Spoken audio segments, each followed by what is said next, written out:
दस्तूर न्यूज में आपका इस्तकबाल है। देखिएगा आज की ये खबर।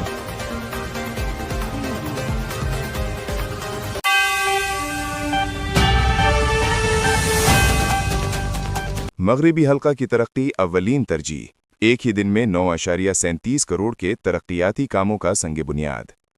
हल्का असम्बली वरंगल मगरिब को हर शोबा में हमाजहती तरक्की की राह पर गामजन करने के अज़्म के साथ मुख्तलिफ तरक्याती मंसूबों पर अमल जारी है।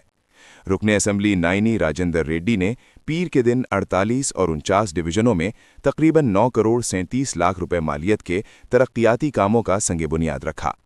रुकने असम्बली ने बताया कि 7 करोड़ 50 लाख रुपए की लागत से NIT से लोटस कॉलोनी तक RNB सड़क की तामीर शुरू की गई है, जिसके दोनों जानिब स्ट्रीट लाइटिंग का निज़ाम भी कायम किया जाएगा।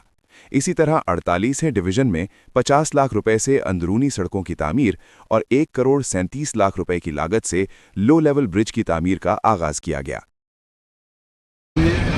कुसुर पाशा गारू चेयरमैन गारू మరియు కార్పొరేటర్లు అభివృద్ధిలో భాగంగా 10 కోట్ల రూపాయలు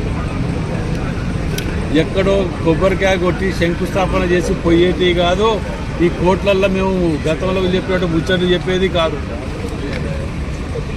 163 NH నుంచి REC దగ్గర నుంచి Dargah road, double line road with central lighting system తోటి, అదేవిధంగా 1,37,00,000లలో బ్రిడ్జు, అదేవిధంగా 50 లక్షలలో CC రోడ్లు, వీటన్నిటికీ కూడా ఇవాళ మేము కుసుర్ పాషా గారు, కలెక్టర్ గారు మేమందరం పర్యవేక్షించి ఈ దర్గా ఇటు సైడు।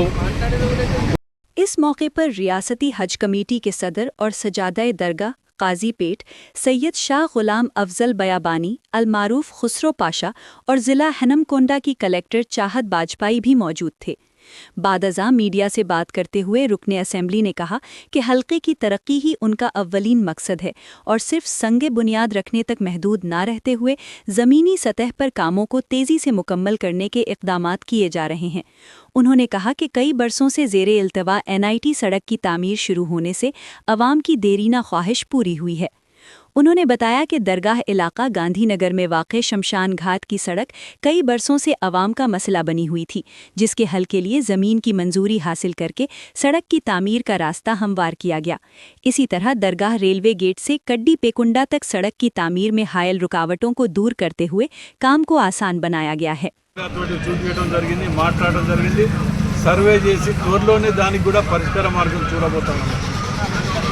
ఏ సమస్య ఎక్కడ ఉన్నా దేని గురించి అయినా ప్రతి సమస్యని పరిష్కారం చేయడానికి ఇప్పుడు మాకేం ఎలక్షన్ లేవు, గెలిచిన తెల్లారికెళ్ళి మేము ప్రజాక్షేత్రంలో ఉన్నాం, ప్రజలను తిట్టుకుంటున్నాం, సమస్య ప్రతిదీ వెతుక్కుంటూ పోయినాం। ఎవరో ఏదో తిడతారనో సమస్య పరిష్కారం కాలేదనో ఆ సమస్యను చూసి ఎన్నడూ కూడా పారిపోలే। ఇవాళ కాజీపేట యావత్ కాజీపేటనే నిర్లక్ష్యానికి గురైందనేది మనందరికీ తెలిసిన విషయమే। రేపు రాబోయే 10వ తారీఖు 11వ తారీఖు కూడా హెల్త్ మినిస్టర్ని తీసుకొస్తున్నాం, దామోదర్ రాజనరసింహ గారిని। 1 నుంచి 2 రోజులు ఇవాళ వారు ఇక్కడనే ఉండి కాజీపేటకు 30 బెడ్ల ఆసుపత్రిని కూడా అడిగటానికి మేము ప్రయత్నం చేస్తున్నాం। వారు ఇవ్వటానికి కూడా సుముఖంగా ఉన్నారు వారు కూడా। ఇక బస్టాండ్ కాజీపేట బస్టాండ్ గురించి మీకు తెలుసు, ఆల్రెడీ జాగా వచ్చేసింది మనకు, దానికి ఆల్టర్నేట్ ల్యాండ్ ఇవ్వమని వాళ్ళు రైల్వే వారికి కోరటం జరిగింది, ఆ ల్యాండ్ కూడా ఇవ్వటం జరుగుతున్నది। మేము అనేది ఒకటే, ప్రజలకు విజ్ఞప్తి చేస్తున్నా, మళ్ళా దొంగలాలు ముఠాలు తిరుగుతున్నాయి, వారు కేవలం మీరు ఏం చేసిండ్రు అని అడిగితే చెప్పుకోవటానికి ఏది లేదు, చెప్పడానికి ఉండదు కూడా। కేవలం ఉద్యమం అంటారు, లేదంటే ఇంకోటి టెంపో క్రియేట్ చేస్తూ అంటారు, లేకపోతే ప్రాంతీయతత్వం అంటారు, లేకపోతే కులాలు మతాలు అంటాడు। వీటిని నమ్మకండి దయచేసి। మీకు ఎవరైతే అభివృద్ధి చేస్తారో వారు మాత్రమే ఓటు అడిగే హక్కు ఉంటుంది, వారికి మాత్రమే మీరు అండగా నిలవండి।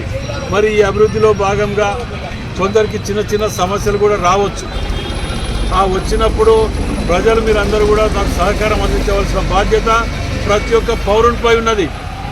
ఎందుకంటే అభివృద్ధి అనేది నిరంతర ప్రక్రియ, కానీ దానికి సహకరించవలసిన బాధ్యత కూడా ప్రతి ఒక్క పౌరునిపై ఉంటుంది। మనవి చేస్తూ మరి పెద్దలు ఇవాళ కుసూర్ పాషా గారు సహకరించినటువంటి దీనికి వారికి ప్రత్యేకంగా ధన్యవాదాలు తెలుపుతున్నా. కాబట్టి వారు ఎప్పుడూ నిర్లక్ష్యానికి గురైంది. మరి అక్కడ ఉన్నటువంటి కొన్ని రోడ్ల సమస్యలు, కొన్ని ఏళ్లకెళ్ళి పేరుకపోయినటువంటి సమస్యలను కూడా పెద్దలు కుసూర్ పాషా గారు ఆ రోడ్డు శ్మశాన వాటికకి కానివ్వండి, కొన్ని చిన్న చిన్న సమస్యలు ఉన్న వాటన్నిటికీ ఏళ్లకెళ్ళున్న పెండింగ్ ఉన్న వాటికి కానివ్వండి, అన్నిటికీ కూడా పరిష్కార మార్గం వారు పెద్ద మనసు చేసుకొని వారు పరిష్కార మార్గం చూపించారు. ఇవాళ మేము అడగటం వల్ల అడగగానే తప్పకుండా మా యొక్క కాలనీకి మేము గతంలో కూడా ఎన్నో ల్యాండ్స్ చేశాం. మేము ఇప్పుడు దీన్ని కూడా మీరు అడిగిన దానికి మేము ఇచ్చేస్తామని చెప్పడం జరిగింది. మరియు ఈ బ్రిడ్జ్ ట్రాక్ ఎంబడి ఉన్న లైన్ కూడా మీరు చూడండి, అటు సుమారు ఒక 500 ఇండ్లు ఉన్నాయి. అది ఎప్పటికేలో 2009 के रुकन असम्बली ने कहा कि तमाम डिवीजनों में अंदरूनी सड़कों और सीसी नालियों की तामीर तेजी से जारी है और दरगाह के अतराफ के इलाकों की तरक्की के लिए खुसूसी मंसूबे नाफिज किए जा रहे हैं। उन्होंने अवाम से अपील की कि तरक्कियाती काम करने वालों की हौसला अफजाई करें और गुमराह कुन बातों पर यकीन न करें। इस प्रोग्राम में कॉरपोरेटर्स मानसा राम प्रसाद, डॉक्टर सरताज बेगम, साबिक कॉरपोरेटर एडवोकेट अबू बकर, सीनियर कायदीन अमर, कट्टा रघुपाल रेड्डी, मट्टेडा कुमार, सिंगारपुर रवि प्रसाद, मल्ला रेड्डी और दीगर कायदीनों ओहदेदारान शरीक थे। मजीद खबरों के लिए देखते रहें दस्तूरन्यूज़.com।